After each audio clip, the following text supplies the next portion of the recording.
Toda a Escritura Sagrada é inspirada por Deus e é útil para ensinar a verdade, condenar o erro, corrigir as faltas e ensinar a maneira certa de viver. Isso para que o servo de Deus esteja completamente preparado e pronto para fazer todo tipo de boas ações.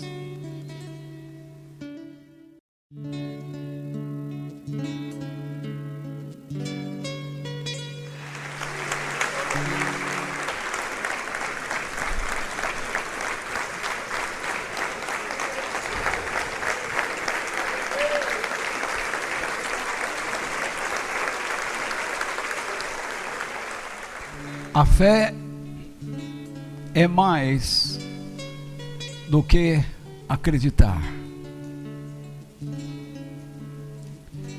Esse é o tema que eu vou estar discutindo com vocês durante algumas semanas.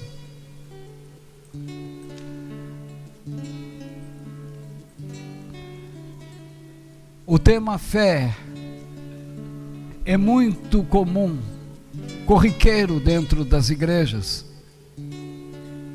entre os cristãos. Está presente entre todas as religiões. Todos que professam algum tipo de credo expressam fé. No entanto, a fé faz parte do cotidiano de cada um de nós, pois mesmo que não tenhamos alguma religião, de alguma maneira expressamos fé. Ao subirmos num ônibus, ao dirigirmos um carro, numa montanha, expressamos fé ao atravessarmos a rua usando a faixa de pedestres. Acreditamos que nenhum defeito se dará no automóvel que vem e que o motorista conseguirá frear o automóvel. Acreditamos que amanhã levantaremos e continuaremos a nossa jornada. Enfim, todos nós, o tempo todo estamos exercendo fé. E eu vou tratar sobre esses detalhes no futuro, com mais profundidade. No entanto, sempre que nós estudamos a Bíblia, vocês desculpem a minha voz, hoje está meio ruim, né? Sempre que nós estudamos a Bíblia, nós nos deparamos com histórias estas que nos revelam vários tipos de fé. A fé vazia, a falsa, a pequena, a fé poderosa e também a fé verdadeira, aquela que agrada a Deus, aquela que nós queremos, aquela que nós buscamos. Mas por que eu gostaria de compartilhar com vocês ao longo das semanas sobre o assunto da fé? Porque apesar de ser comum nas igrejas cristãs, é muito mal compreendido. E há muitas pessoas e desculpem se eu falto com a modéstia, pregam errado, pois não conhecem o que as Escrituras falam sobre a fé. Então eu quero caminhar com vocês ao longo de um tempo nesse caminho da fé. Hoje nós vamos tratar sobre este tema ou subtema. A fé nos leva a orar sem desanimar. E o texto que eu escolhi está em Lucas, no Evangelho de Lucas, capítulo 18, no verso 8. E vocês vão entender bem por que no final nós vamos fazer essa caminhada. Vocês já devem ter achado em suas Bíblias o tal versículo e o capítulo. Então peço que vocês leiam juntamente comigo.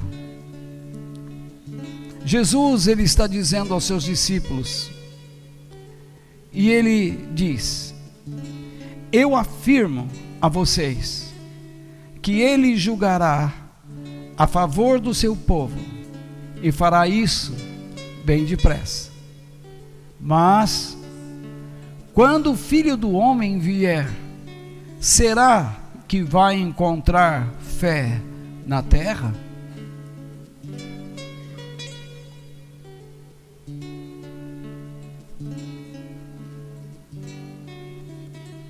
Leiam de novo esta parte. Mas quando o Filho do Homem vier, será que vai encontrar fé na terra?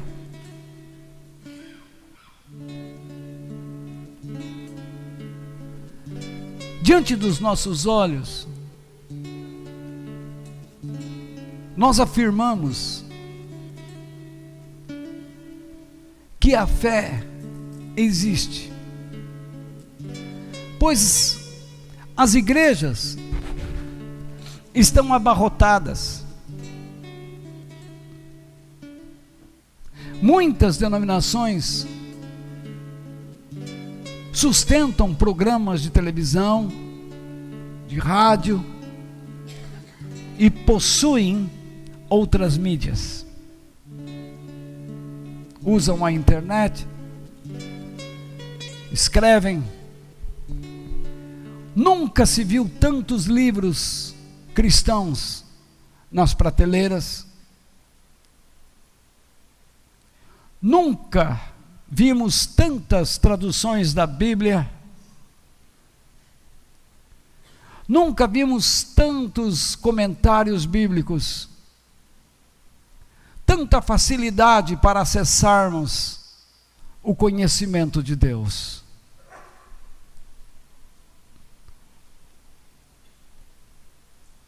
No entanto, tudo isto que eu mencionei não expressa verdadeiramente o que deveríamos chamar de fé.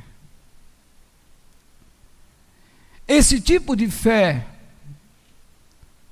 professada, ou seja, eu professo a fé cristã, a palavra fé adquire um tom de sinônimo de crença.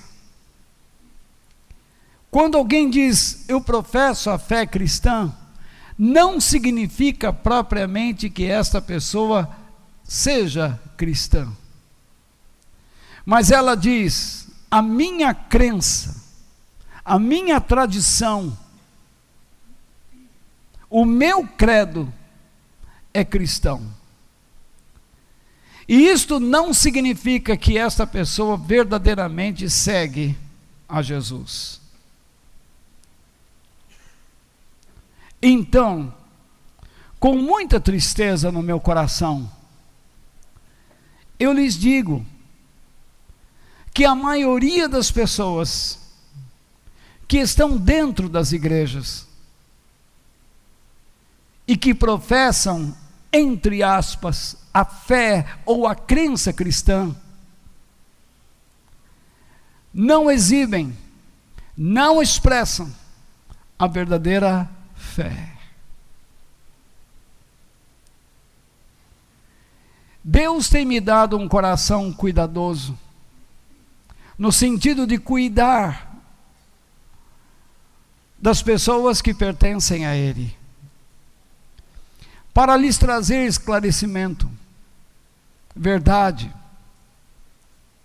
Eu luto para não me omitir, para não me sentir desencorajado, tímido, enfraquecido.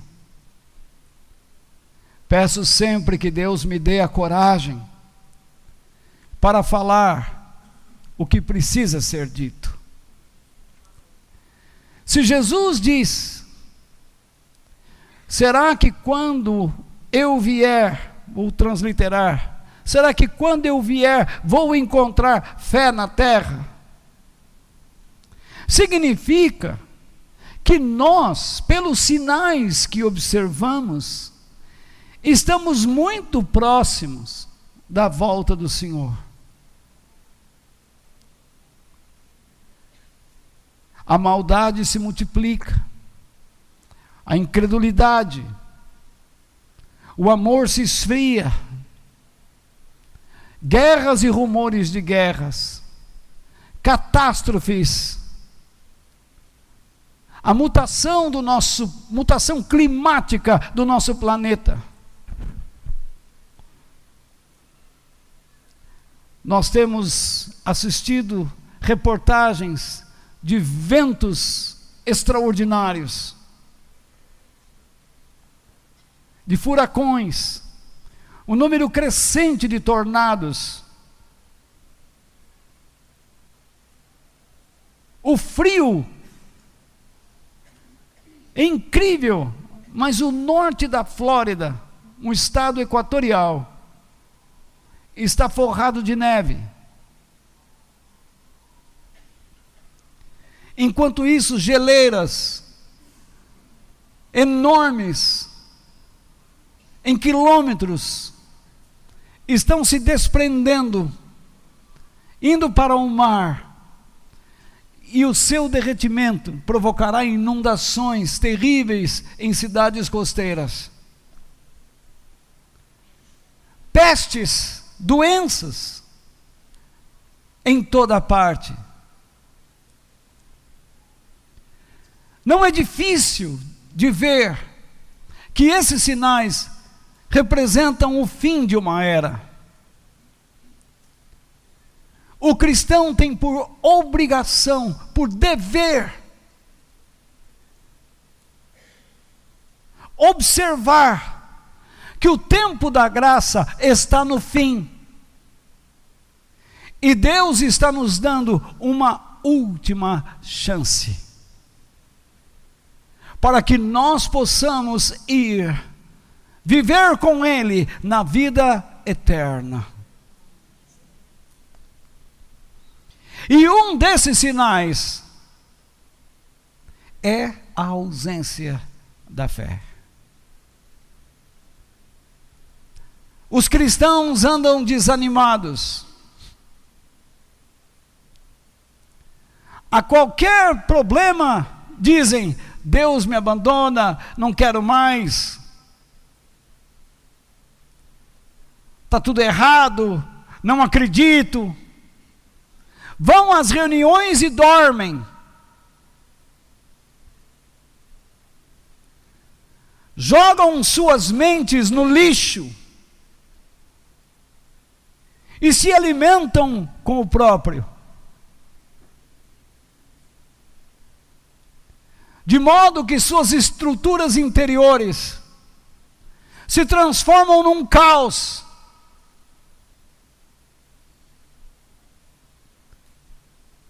Respiram apenas a poluição da imoralidade, da falsa espiritualidade.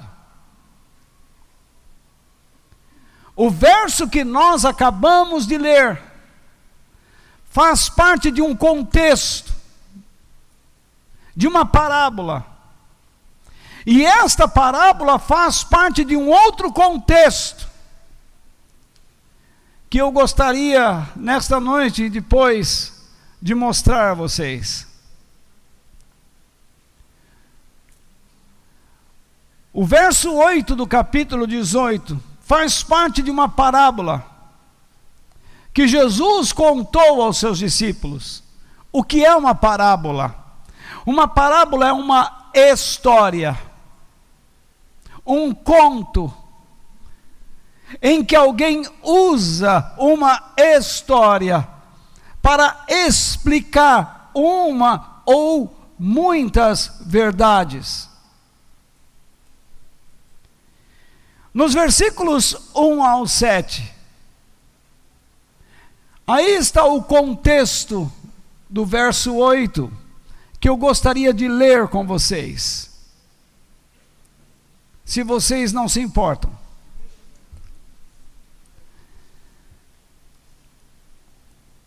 Jesus contou a seguinte parábola, mostrando aos discípulos que deviam orar sempre e nunca desanimar.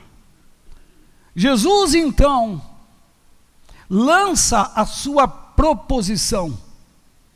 Ele dá a sua proposta de ensino. Ele diz: olha, eu vou ensinar vocês sobre isto, sobre a necessidade de não desanimar e de se manter em comunhão com Deus, custe o que custar. No mundo que vocês estão vivendo existe muita injustiça. Existem pessoas corruptas que não se preocuparão com vocês. Mas vocês não devem comparar Deus com estas pessoas. E vocês devem se relacionar com Ele pela fé sem desanimar, porque Deus não os trata como as pessoas, os líderes deste mundo, tratam vocês. Isto que Ele vai ensinar. Então, vamos lá. Prontos? Em certa cidade havia um juiz que não temia a Deus e não respeitava ninguém. Nós não estamos falando do Brasil. É bom que fique claro, porque dá de alguém ouvir aí querer me processar. Esta cidade não é Brasília, não é São Paulo, não é Porto Alegre, não é Curitiba, não é nada. É uma cidade inventada por Jesus. É uma história com E. Nessa cidade, e esse juiz não tem nome, é o juiz.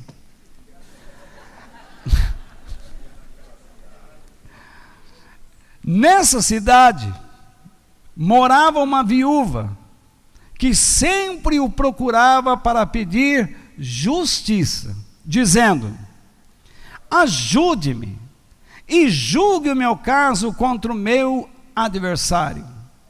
Ela tinha um problema, e o seu pedido era justo, era verdadeiro. O juiz, como defensor das leis e do direito, deveria ajudar essa pobre mulher. Durante muito tempo, o juiz não quis julgar o caso da viúva, mas, afinal, pensou assim: é verdade que eu não temo a Deus e também não respeito ninguém. O cara era verdadeiro, não valia nada. Porém, como esta viúva continua me aborrecendo, me importunando, não saindo do meu pé, clamando, suplicando, toda hora eu tenho que ficar escutando a voz dela, e as pessoas vão começar a desconfiar da minha posição.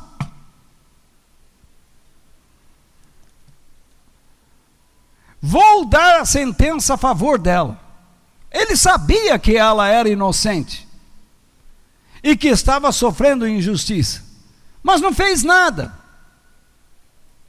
Se eu não fizer isso, ela não vai parar de vir me amolar até acabar comigo.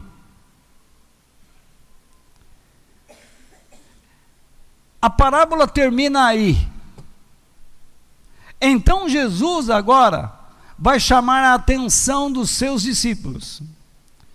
E o Senhor continuou: prestem atenção naquilo que aquele juiz desonesto disse. Jesus chama aquele juiz de desonesto. O que o juiz disse? Ele disse algumas coisas. Ele disse: eu não temo a Deus, e também não respeito ninguém, não me importo com os outros. Não é isso? O que mais ele disse? Que a viúva vive me aborrecendo. E o que mais ele disse? Vou dar a sentença a favor dela. E o que mais ele disse? Se eu não fizer isso, ela não vai parar de me amolar até acabar comigo. Foi tudo isso que ele disse. Repare que Jesus pede que nós atentemos para as palavras do juiz, para as palavras do maior,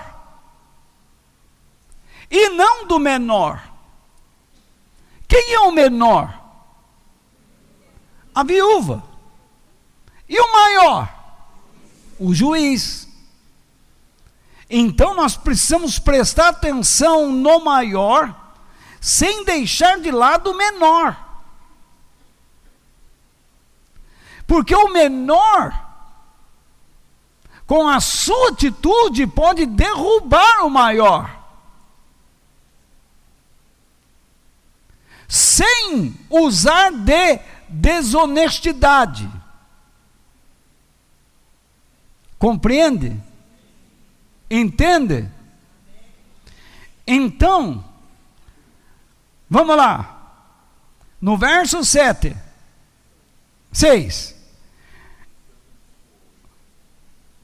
E o Senhor continuou: prestem atenção naquilo que aquele juiz desonesto disse.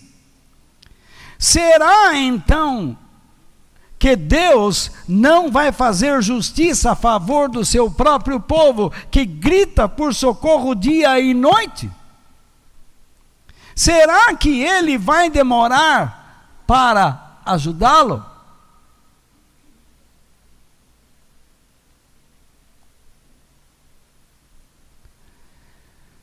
Então, esse não é um texto fácil. Muitos pregadores fogem desse pedacinho da Bíblia,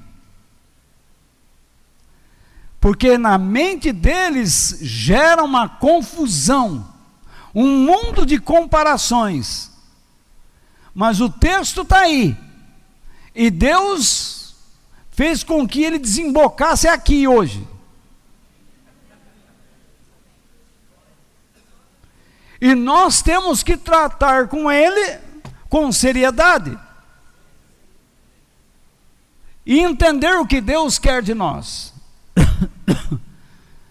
Em primeiro lugar, a primeira atitude que Deus pede de nós,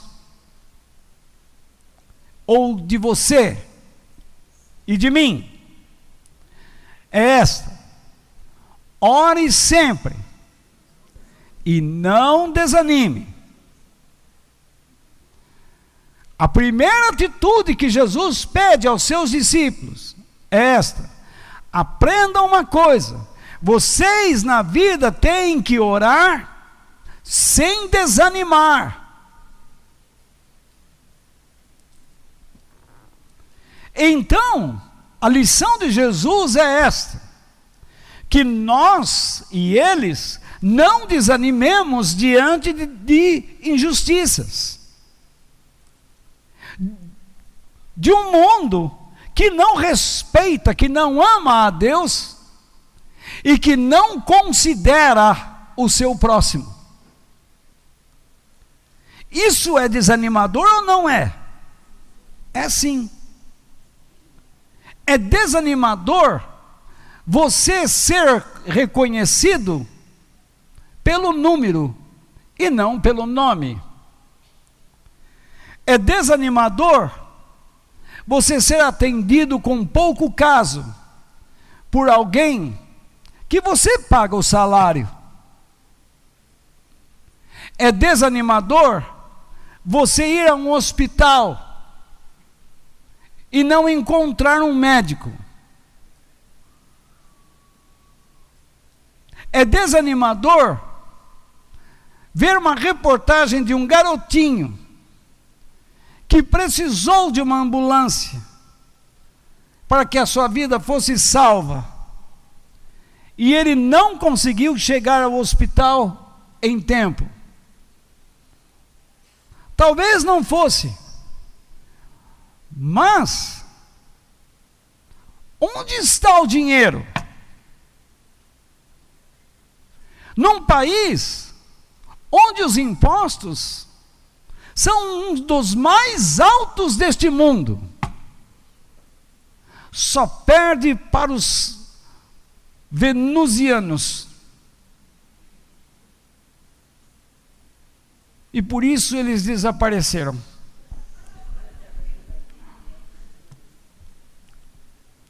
Nós vivemos em um mundo poluído, tanto espiritual como moralmente falando. E essa poluição, entre aspas, termo este que é usado para sujeira no ar, nos faz respirar falsa espiritualidade como falsa moralidade. E nós estamos assistindo, a olhos vistos, a degradação moral de nossas famílias, da juventude. Essa semana eu passei ali no Centro Velho de São Paulo, ou a semana passada, não me lembro, e num relance eu vi aqueles jovens drogados como zumbis se perdendo.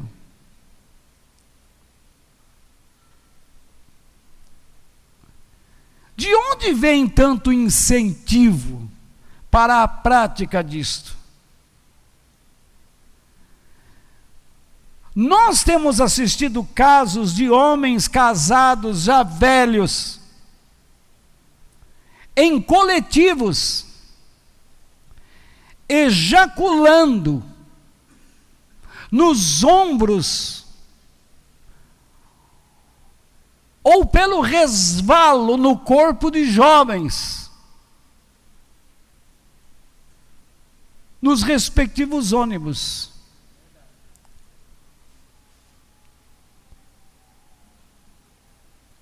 De onde vem tamanha ousadia?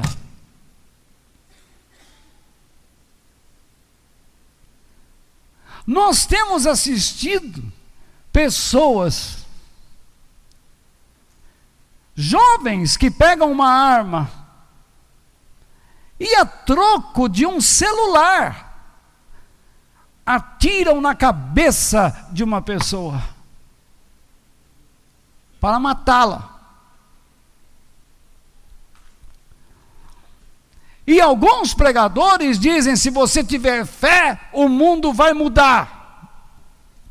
Mas Jesus disse que a fé vai acabar. Será difícil de encontrar. Então a minha tarefa é uma luta constante para pregar a vocês o Evangelho de tal modo que a fé de alguns aqui não se extinga, não acabe,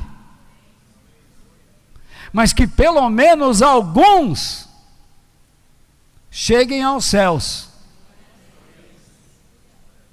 Talvez você está segurando a mão de alguém que nunca entrará na eternidade, porque já não está mais levando a sério as coisas de Deus. Você já não está mais lutando contra si mesmo. Enfim, Jesus falou então que precisa orar. Mas o que é a oração?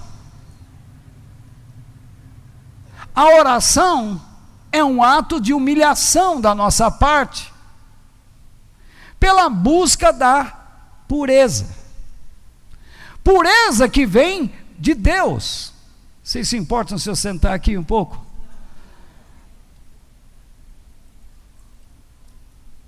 E nós precisamos ser constantes nessa prática da oração. O apóstolo Paulo, ao escrever aos Tessalonicenses, disse: orem sem cessar, orem sem parar. Mas nós precisamos definir o que é isso. Orar sem parar não é que você tem que andar na rua com um cordão, como fazem alguns cristãos e até muçulmanos, e ficar repetindo palavras. Cada frase muda a bolinha. Jesus até nos ensinou que não é pelas repetições de palavras ou vãs repetições que nós seremos ouvidos por Deus. Ele disse: isto é errado. Oração não é ficar dizendo sempre as mesmas palavras. Ó Deus Pai, ó Deus Pai, ó Deus Pai, ó Deus Pai. Você ficar falando Deus Pai, não significa que você vai acreditar que Ele é teu Pai, e nem Ele acreditar que é teu filho.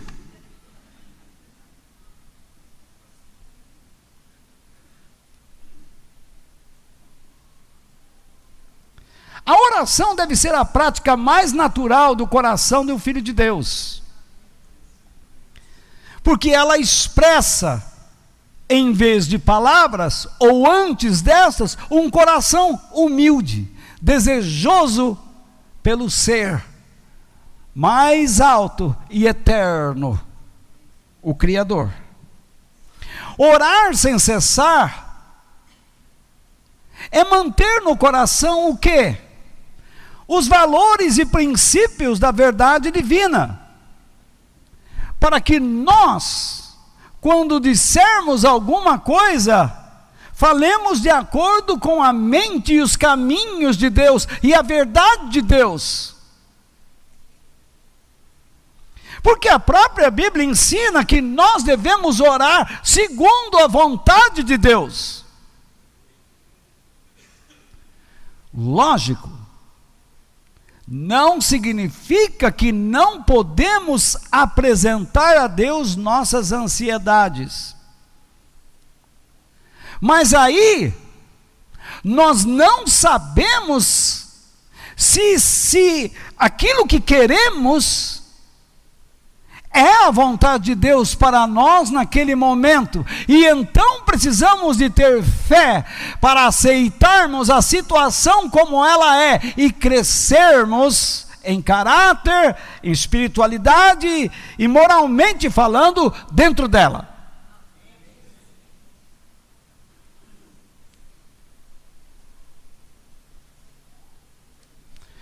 A oração se parece como um tanque de oxigênio, que o mergulhador leva consigo para dentro do mar. Lá ele está num ambiente inóspito, desfavorável, sob grande pressão. Tudo que ele vê não faz parte do seu cotidiano e não fala sua língua. Se ele encontra um tubarão, o tubarão não vai lhe dizer: dou 5 minutos, meu chapa, para você lisar.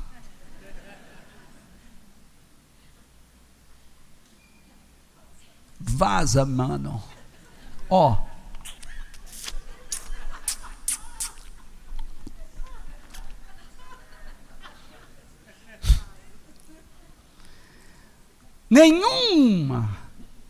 Nenhum cardume de piranha vem gritando: aleluia, aleluia, carne fresca, carne fresca.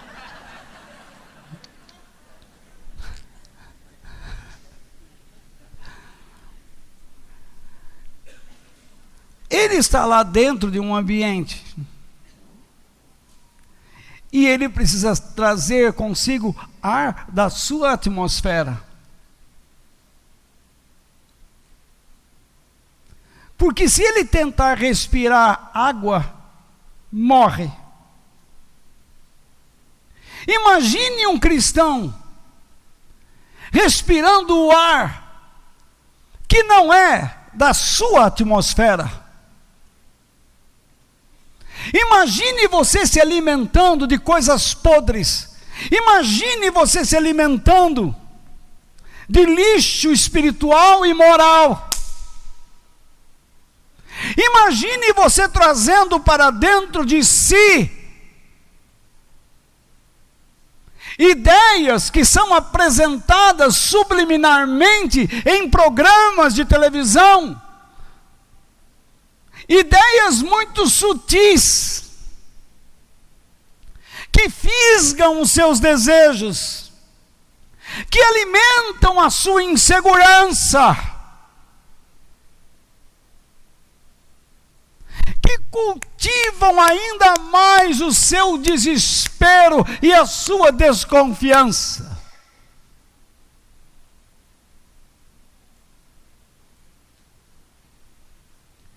Isso é um ar poluído.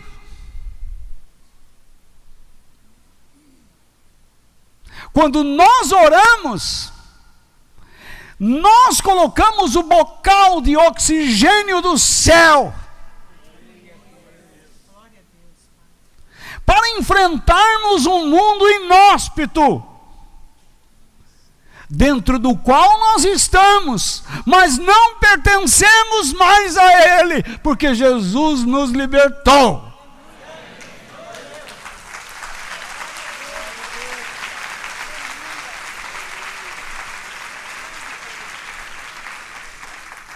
Sem o ar do céu, não saberíamos como viver.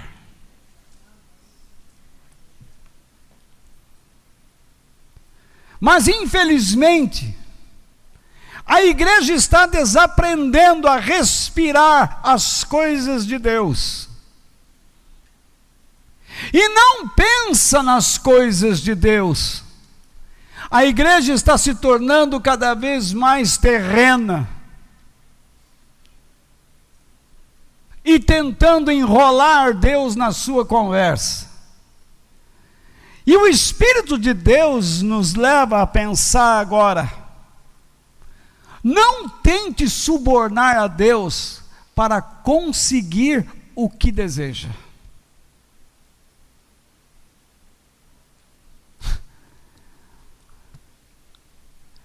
Eu vou me basear nos versículos 2 ao 5.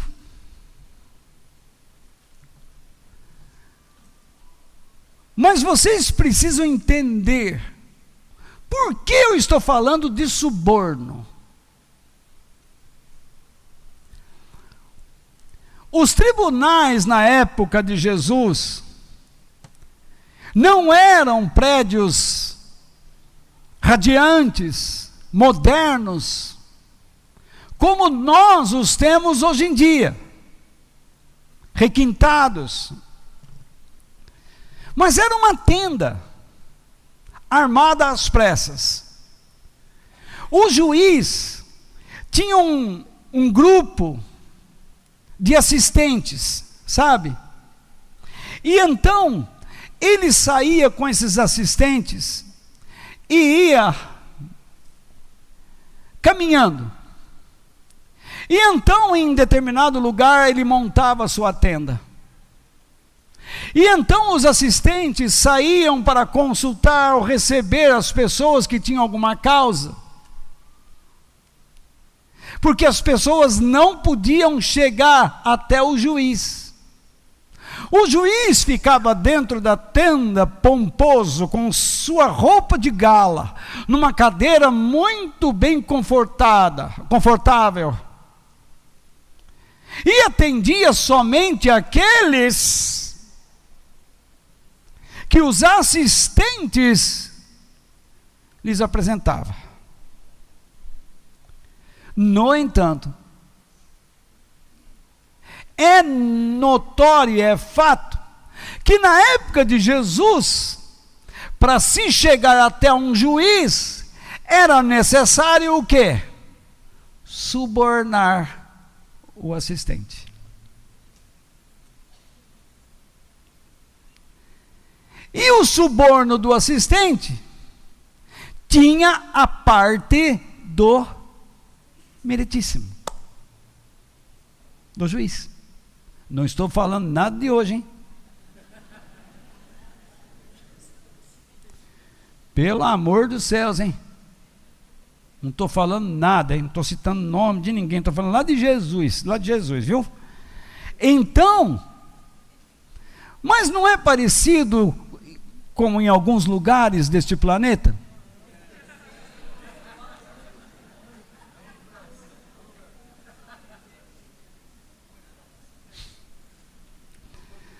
A história da Bíblia é muito real. Contemporânea.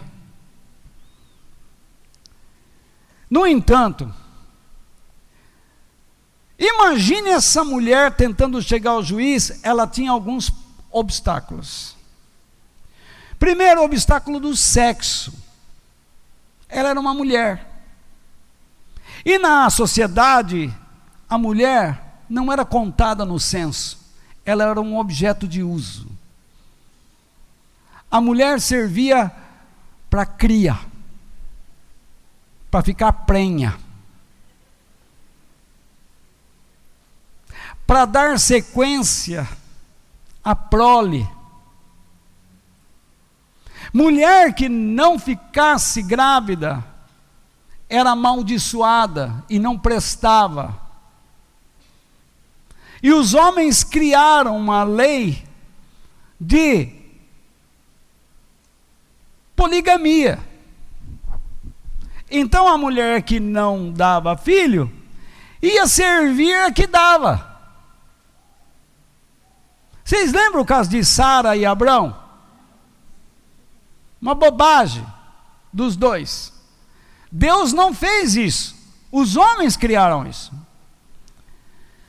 Essa mulher tinha um obstáculo da sua condição social. Além de mulher, era viúva. Mas não uma viúva alegre.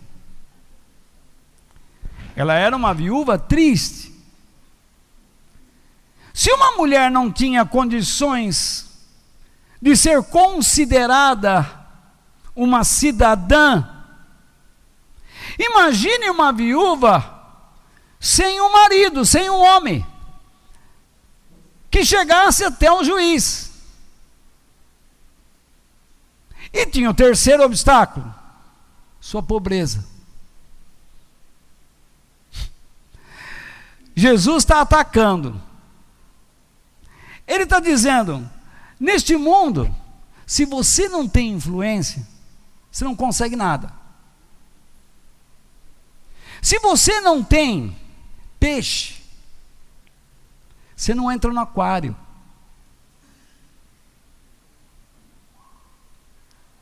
E se você não tem uma grana, onde você pensa que você vai?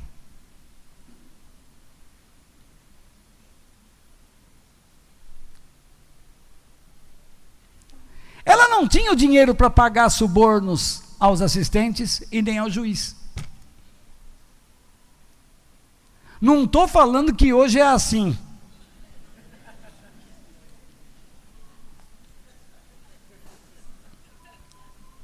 Mas se o caso é, não tente subornar a Deus, é sobre isso que Jesus está salientando, falando, porque ele está falando de um problema da sua época, da sua sociedade.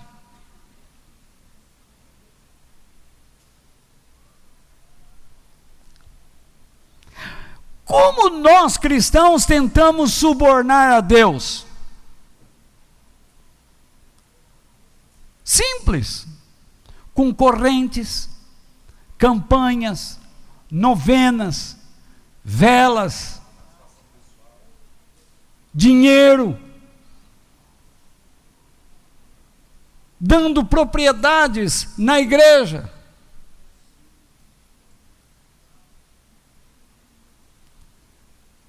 Eu dou tanto e Deus vai te dar, você dá tanto e Deus vai te dar tanto. O que é isso? Barganha? Suborno? Você acha que pode corromper aquele que é a verdade absoluta? O que esses pastores que pregam isso têm na cabeça?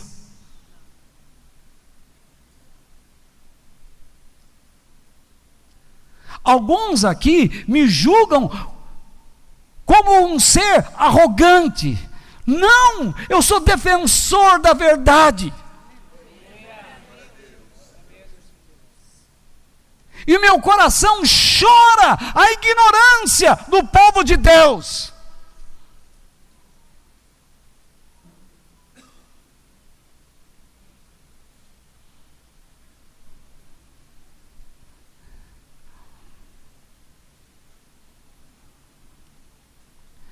Segundo o texto que lemos, a mulher não tentou subornar ninguém para que ela fosse ouvida e o juiz julgasse sua causa. Há pessoas que entram nas igrejas com promessas absurdas. Eu vou andar de joelho daqui a Manaus.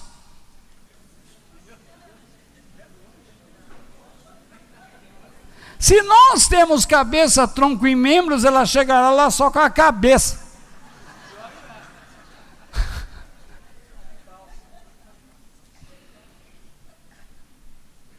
Essas pessoas se esquecem que Deus é justo. Em vez de oferecer suborno, a viúva resolveu andar em volta da tenda e clamar e suplicar.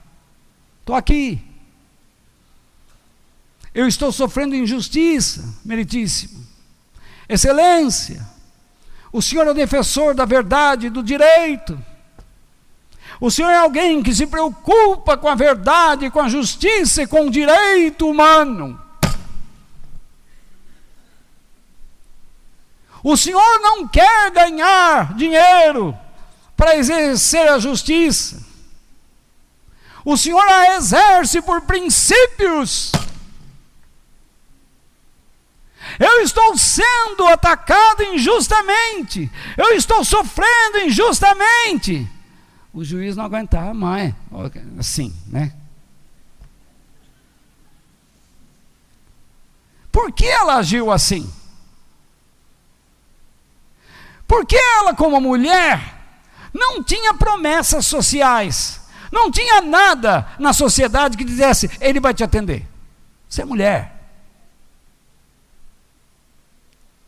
E além do mais, viúva. E era pobre. Ela não tinha dinheiro para dar. Além do mais, ela não possuía amigos que pudessem fazer com que ela chegasse presencialmente até o juiz.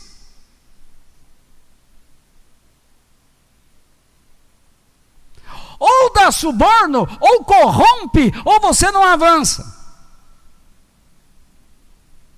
Ou você dá dinheiro nessa igreja, ou Deus não te atende.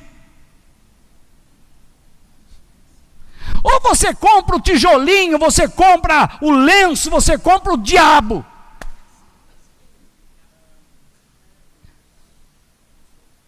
Me diga então se nós não estamos vendo esta história dentro das nossas paredes.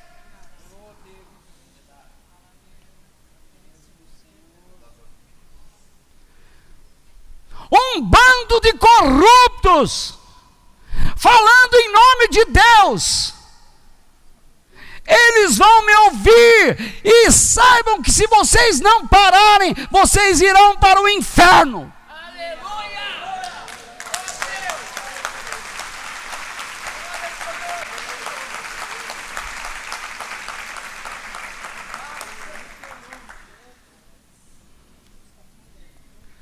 O que nós aprendemos desse texto, desse pequeno texto? O que nós devemos fazer?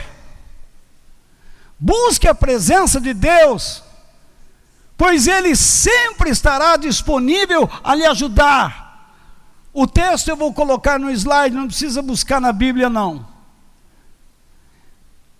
Diferente da mulher que não tinha acesso àquele juiz, nós temos livre acesso a Deus. É isso que Jesus está dizendo.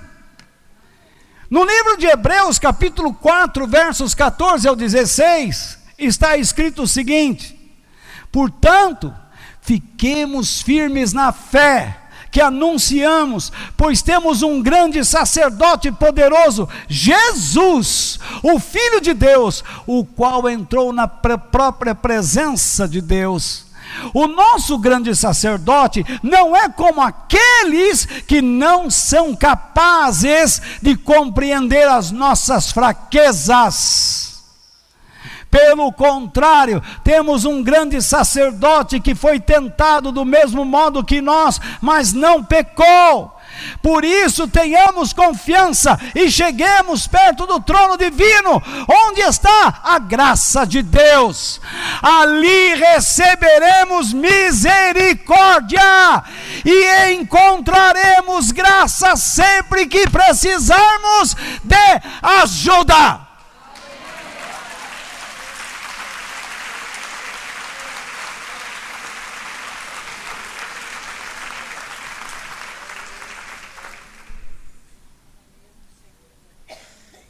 O mundo não quer mais ouvir a nossa mensagem. E por isso nós a distorcemos.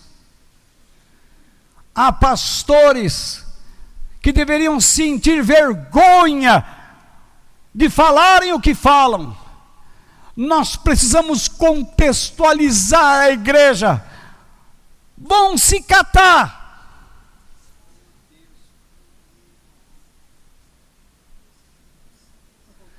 Jesus disse à igreja de Laodiceia: vocês se vestem e não percebem que estão nus, comprem a minha roupa.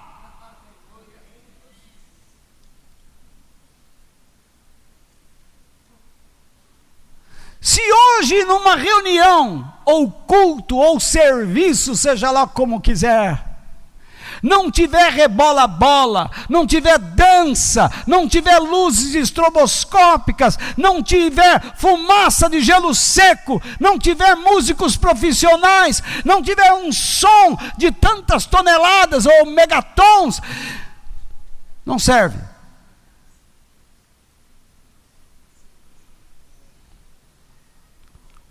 Ficam esses cantores evangélicos cantando, cobrando uma fortuna, e nem sequer são dizimistas em suas igrejas.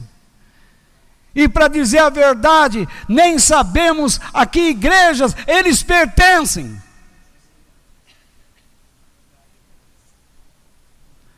deveriam cantar de graça.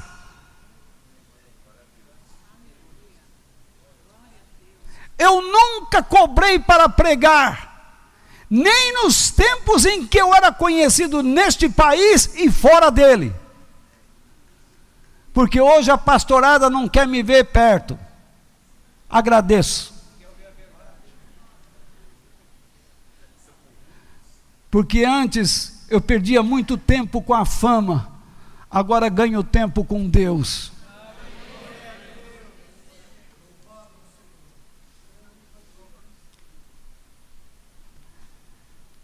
Sentei-me.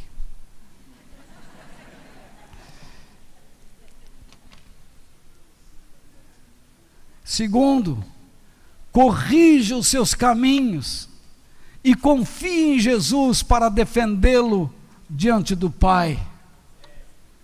Como que uma pessoa pode achar que pode alcançar alguma coisa de Deus vivendo moralmente e espiritualmente errada?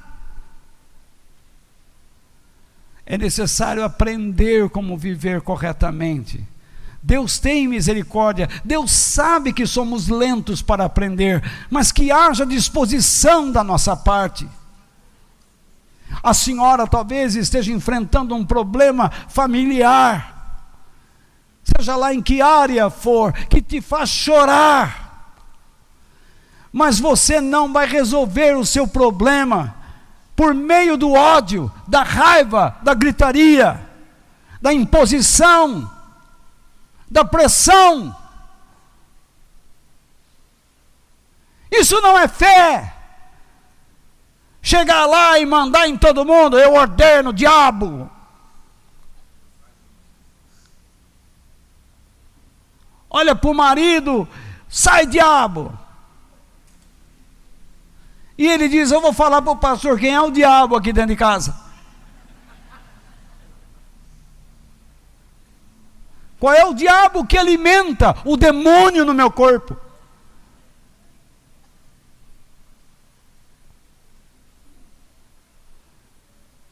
Nós precisamos aprender a viver pelos princípios de Deus. Reconheça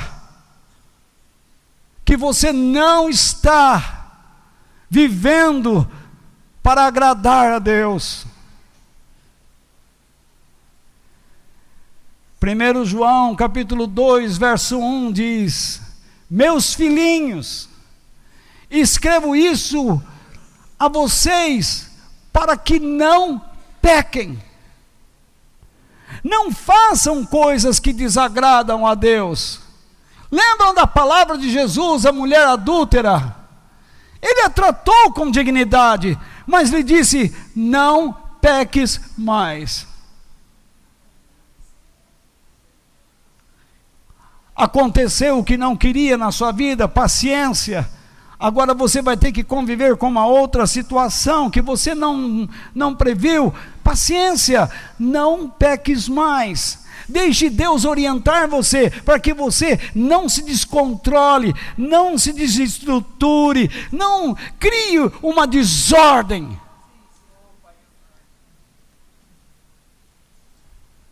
Porém, se alguém pecar, isto é, se alguém desagradar a Deus, temos Jesus Cristo que faz o que é correto. Ele nos defende diante do Pai. O que João está dizendo?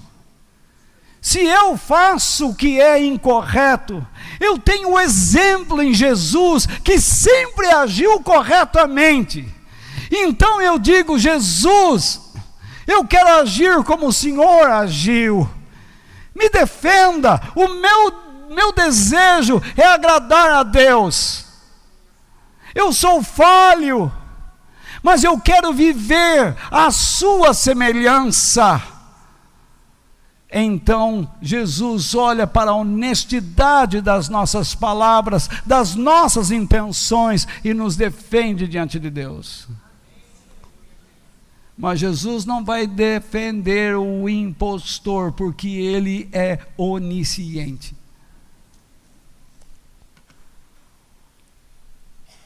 Aquele que tenta corrompê-lo não merece ajuda. Posso continuar mais um pouco? Tá bom, né? Tá uma carcada boa, né? Feliz ano novo.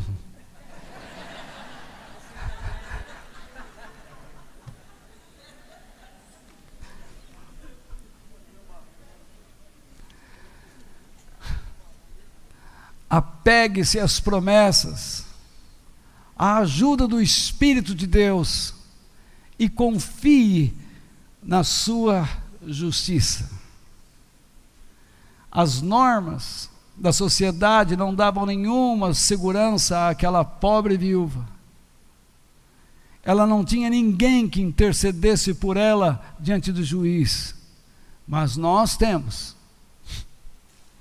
Nós temos Jesus e temos o Espírito Santo.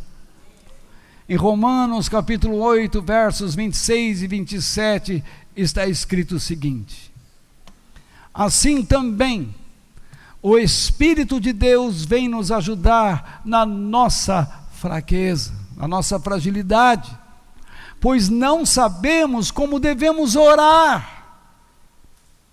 Mas o Espírito de Deus, com gemidos que não podem ser explicados por palavras, pede a Deus em nosso favor.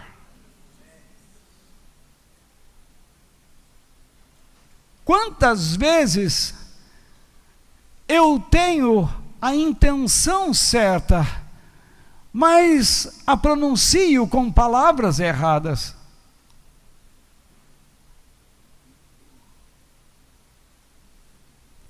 Muitas vezes eu compareço perante Deus com a intenção correta, mas por alguma razão a minha mente é assaltada pelas ideias do mundo, pelo meu desespero, pela minha aflição, e então a minha fragilidade emocional se manifesta.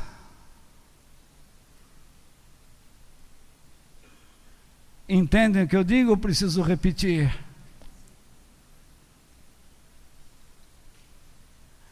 E nesse instante o Espírito Santo começa a gemer diante de Deus. E Deus, que vê o que está dentro do coração, Ele vai julgar o coração, a intenção. Deus não vai dar sapatada na gente. Deus não vai nos expulsar porque nós não sabemos orar como convém. Mas Ele vai tentar arrumar a nossa situação. Ele vai tentar nos endireitar. Ele sabe qual é o pensamento do Espírito. O Espírito Santo coloca diante dele a verdade que nós apresentamos, e não aquela que está tentando nos embrulhar. Porque o Espírito pede em favor do povo de Deus, e pede de acordo com a vontade de Deus.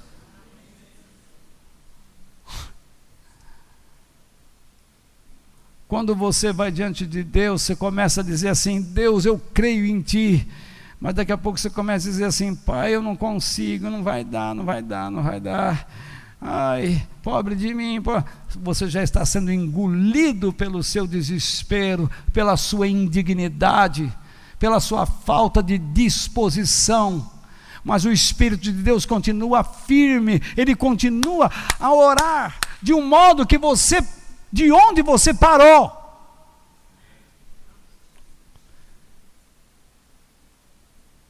E então Deus vai começar a trabalhar na sua vida. Ele precisa demover da sua mente esses pensamentos. Estão comigo?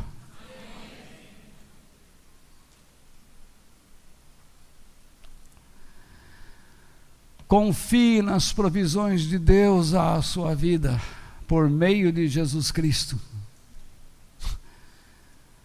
Aquela pobre viúva, em meio à sua pobreza, em meio à falta de recursos, gritava. Mas não é assim conosco.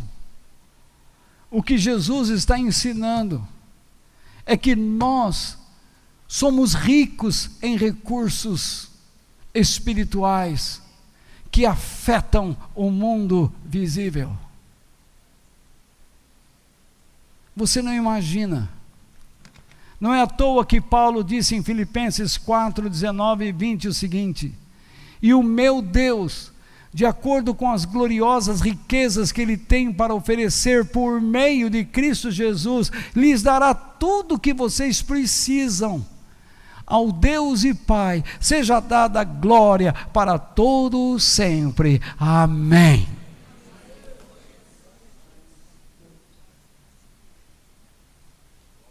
Você diz: eu não estou suportando. Deus lhe dará sustento.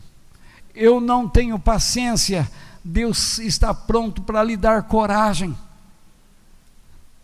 Você diz: eu vou sucumbir, mas Ele te toma pela mão. E a voz do Espírito Santo lhe diz: levanta e anda em nome de Jesus Cristo.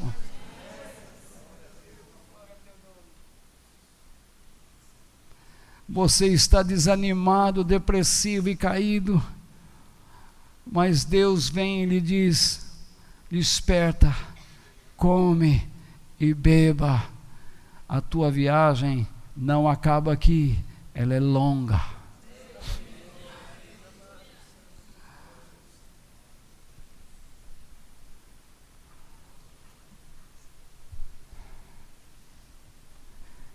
Então, em último lugar, considere Deus como um ser justo e não injusto. É o que Jesus tenta passar nos versículos 6 até a primeira parte do versículo 8.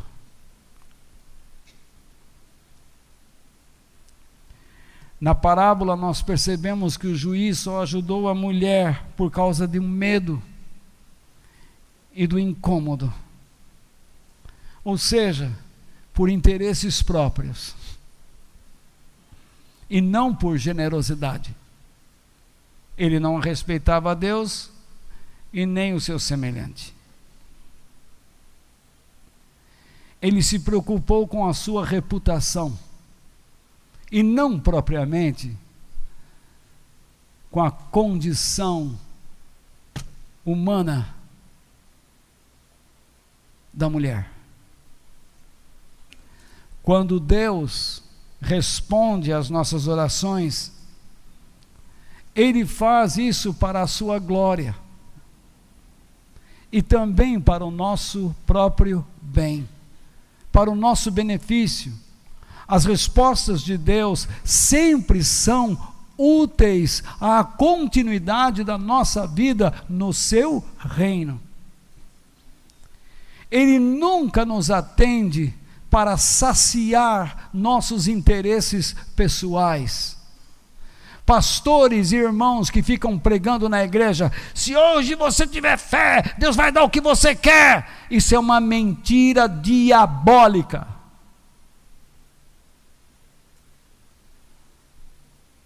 Porque Deus disse: se nós orarmos segundo a sua vontade, então Ele atenderá. Então alguém me procura e diz: tá bom, Walter, entendi, mas por que Deus demora tanto em responder? A demora de Deus não corresponde à sua falta de ação, mas à sua preparação. Não pense que Deus vai dando coisas para os seus filhos sem preparar seu caráter, ou o caráter destes. Fica assim mais claro. Imagine você dando um automóvel que atinge 100 quilômetros em 2 segundos a um filho desajuizado.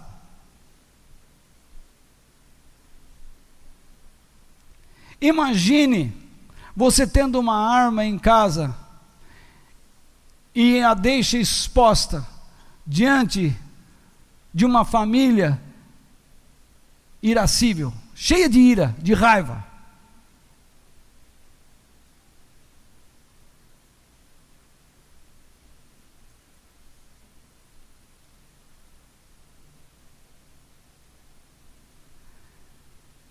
Imagine o que vai acontecer se um pai e uma mãe viverem para mimar seus filhos e não educá-los com uma disciplina adequada. Viver para dar tudo o que eles querem e pedem, e nunca exigir deles direitos e deveres.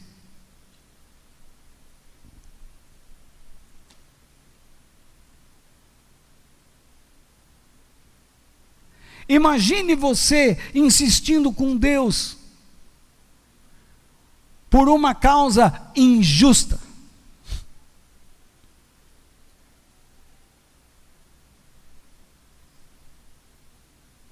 É assim o que muitos tentam fazer hoje por meio de corrente, campanha e novena.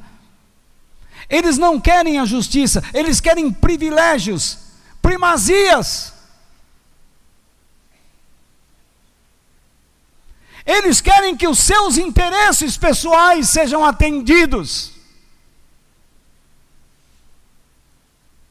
Admito que alguns não ficarão nesta igreja, por não suportarem o ensino.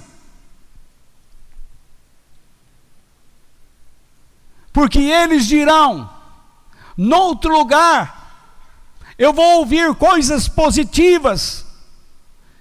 Vá e ganhe o mundo. Mas lembre-se que adianta o homem ganhar o mundo e perder a sua alma.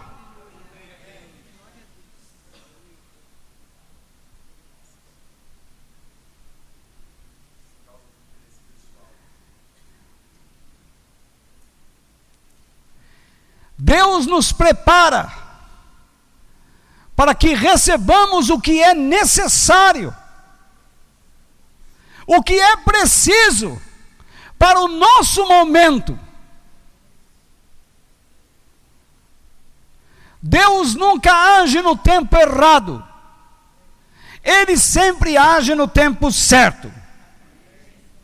E só perceberemos isto quando vemos sua maneira poderosa de agir.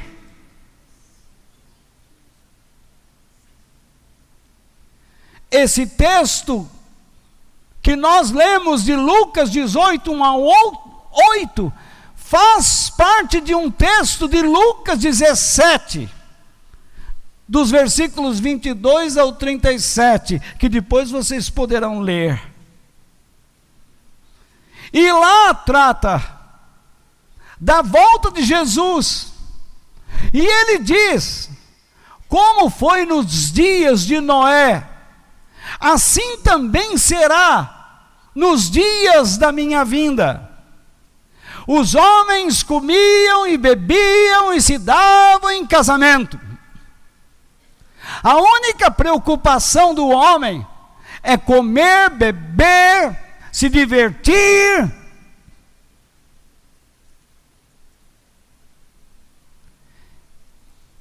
E se juntar.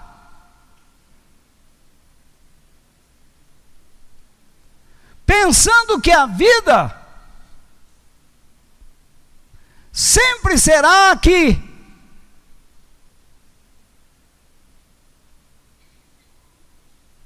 Jesus cita o exemplo de Sodoma,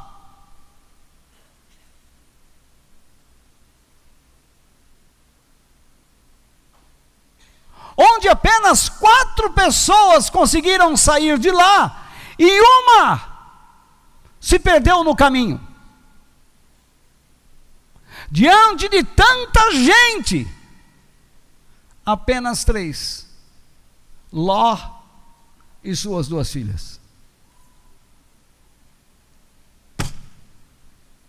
Nos dias de Noé, 8. 120 anos para 8 pessoas não serem engolidas pelas águas do dilúvio.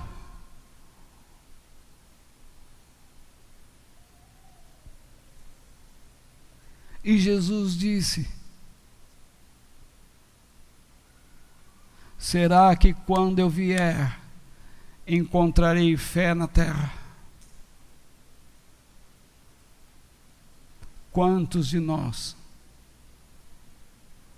escaparão da destruição que virá? Quantos aqui,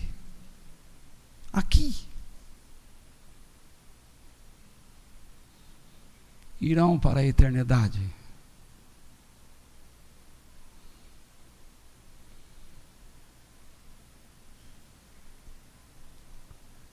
Ai, a depressão, preciso fazer um trabalho naquela igreja. Ai, eu estou com trauma. Ai, a síndrome.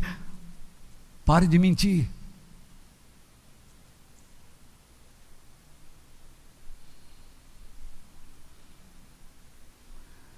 Buscai primeiro o reino de Deus e a sua justiça, e as demais coisas serão acrescentadas na sua vida.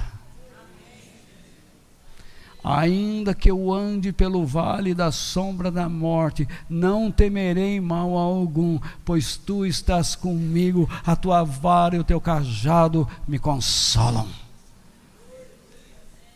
Você reclama de depressão, de angústia, de síndrome, de trauma do diabo, mas eu não vejo você reclamar quando você está numa festa.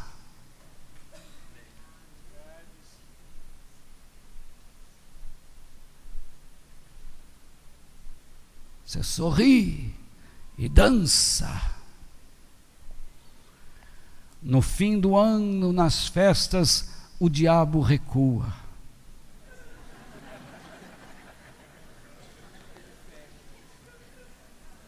Os irmãos não pedem oração. Ah, você ficou nervosinho comigo agora? Que se lasque. Ficou bravo comigo? Vá chupar cana. Morde o seu dedo para ver se dói e acorda. Desperta, tu que dormes, e Cristo te iluminará. Os dias que vêm pela frente não serão fáceis. E se você não estiver em contato com o ar da atmosfera de cima, você morrerá afogado ou sufocado com o ar, desta atmosfera poluída, imunda. Jesus disse: vocês estão no mundo, mas não são do mundo. Paulo diz: busquem as coisas lá do alto, pensem nas coisas do alto, encham os seus corações com as coisas do alto.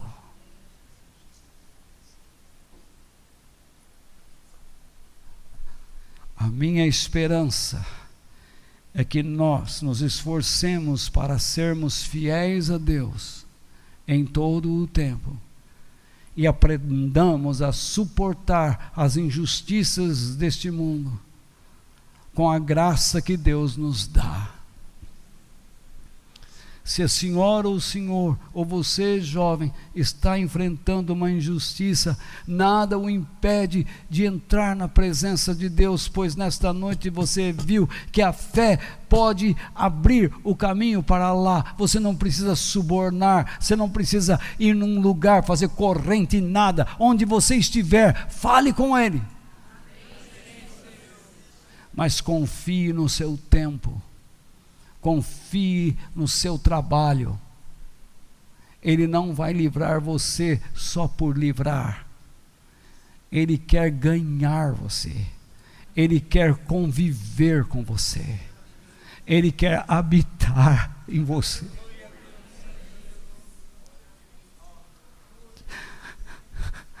Ele quer ser teu Deus, mas quer ser teu Pai e o teu verdadeiro amigo.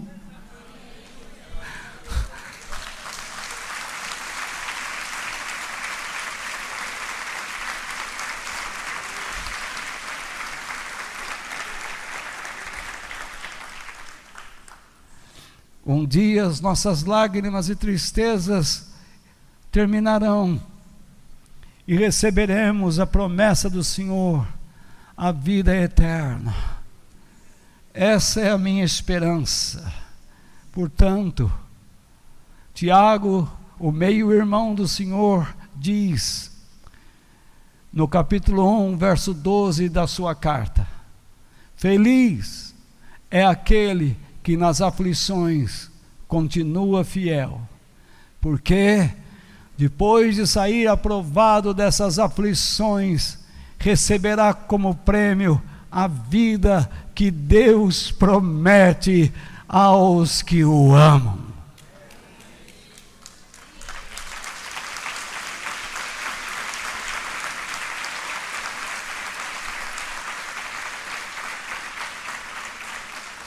Se a tua enfermidade, se os teus problemas psicológicos, se a tua moral te afasta de Deus, abra os olhos, volte-se para Ele e seja fiel.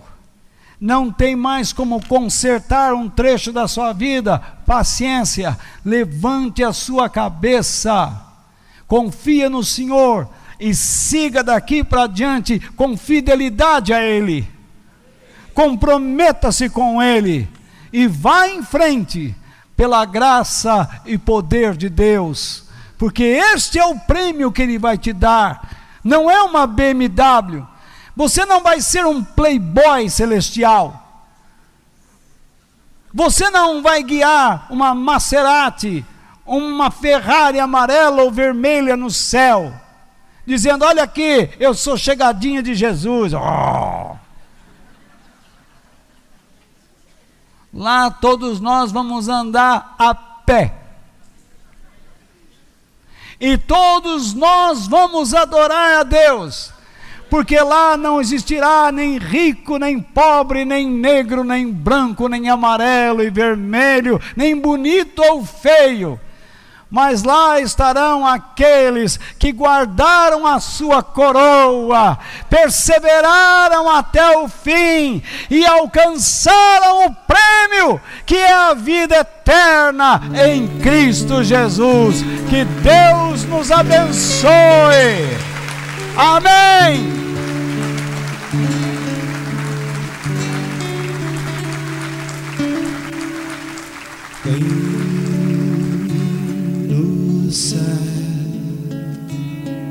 Tenho eu além de ti, e na terra em quem tenho mais prazer. Não há outro Deus semelhante a ti, Senhor.